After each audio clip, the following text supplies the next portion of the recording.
বাড়ির ভেতর জীবিত এক রত্তি শিশু কোলে এক গৃহবধূর দেহ উদ্ধারকে কেন্দ্র করে চাঞ্চল্য ছড়িয়েছে এলাকায়। ঘটনাটি ঘটেছে হুগলির আরামবাগ পৌরসভার 13 নম্বর ওয়ার্ডের এনায়েতপল্লীতে। এই গৃহবধূকে খুন করা হয়েছে নাকি অন্যভাবে মৃত্যু হয়েছে তা খতিয়ে দেখছে পুলিশ প্রশাসন। রবিবার বিকেলে এই ঘটনায় পাড়ার লোকজনও হতবাক হয়ে যায়। কিভাবে এই মৃত্যু হয়েছে তা নিয়ে দানা বেঁধেছে রহস্যের।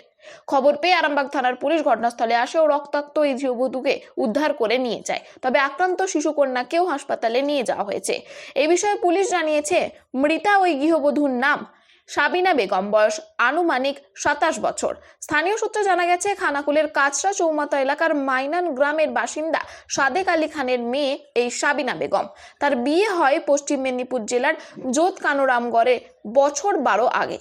পারিবারিক অশান্তির কারণে স্বামীর সাথে ডিভোর্স হয়ে যায়। তারপর থেকে আরামবাগে এনায়েতপল্লীতে ভাড়া থাকতেন তিনি। এখানেও একজনকে বিয়ে করেছিলেন বলে জানাচ্ছে তার এক আত্মীয়। এদিন রবিবার সকাল থেকে তার ঘরের প্রধান দরজা বন্ধ ছিল, কিন্তু দরজার বাইরে রক্ত দেখতে পান এলাকার কিছু বাসিন্দারা। পুলিশ ঘটনার খবর পেয়ে পৌঁছয় ঘটনাস্থলে। পুলিশ দরজা খুলতেই দেখে রক্তাক্ত অবস্থায় মেঝেতে লুটিয়ে পড়ে আছেন ওই গৃহবধূ। তার কোলে একটি জীবিত শিশুকন্যা, সেও রক্তাক্ত। পুলিশ শিশুকন্যাকে উদ্ধার করে চিকিৎসার জন্য আরামবাগ মেডিকেল কলেজ ও হাসপাতালে পাঠায়। ওই গৃহবধূর দেহটি উদ্ধার করে ময়নাতদন্তের জন্য পাঠানো হয়েছে আরামবাগ মেডিকেল কলেজ ও হাসপাতালে। স্থানীয় এলাকার মানুষ ক্যামেরার সামনে মুখ খুলতে না চাইলেও এটা খুন বলেই মনে করছেন তারা। তবে এর পিছনে কি রহস্য রয়েছে তা খতিয়ে দেখতে ইতিমধ্যেই তদন্তে নেমেছে আরামবাগ থানার পুলিশ। এই বিষয়ে আরো কি জানা যাচ্ছে দেখুন বিস্তারিত। 24 আওয়ার্স আরামবাগের রিপোর্ট।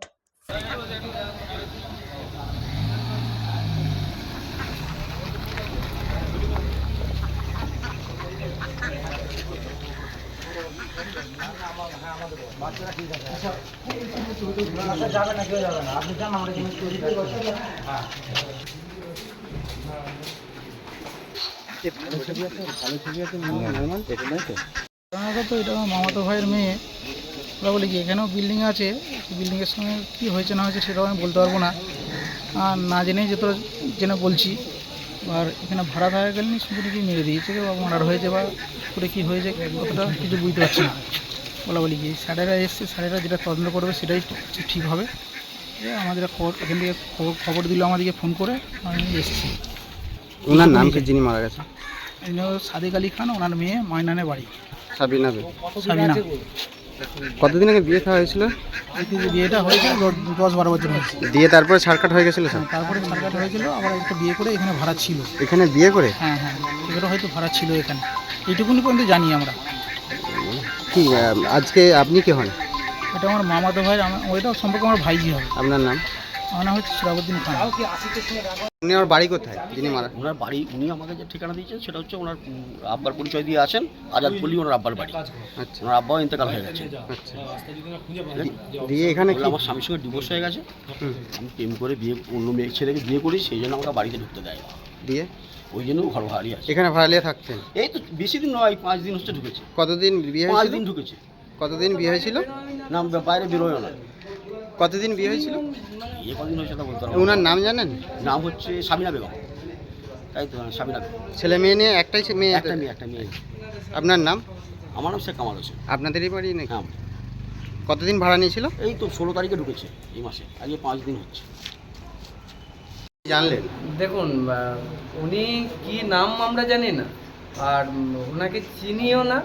2-3 দিন এসেছে, কিন্তু ব্যাপার হয়েছে ও সবসময় গেটে লক করে দিয়ে ওরা থাকতো। ওরা কারোর সাথে কথাও বলতো না, কারোর সাথে পরিচিতিও নেই। কারোর কাছে পরিচিতিও না। আজকে দেখুন, আমি সকাল থেকে ছিলাম না, ঠিক বলতে পারবো না। তবে এইমাত্র আপনারা এলেন, আমি তার সঙ্গেই ঢুকছি। মারা গেছে? দেখলাম যেটা বাদ থেকে মারা গেছে। কি মার্ডার মনে হচ্ছে না? সেটা বলতে পারবো না দাদা। আপনার নাম? ব্যাপার, আমার নাম শেখ কামাল। ভাড়াটিয়া? হ্যাঁ। এই জায়গাটার নাম? এটার নাম হচ্ছে আপনার এনায়েতপল্লী।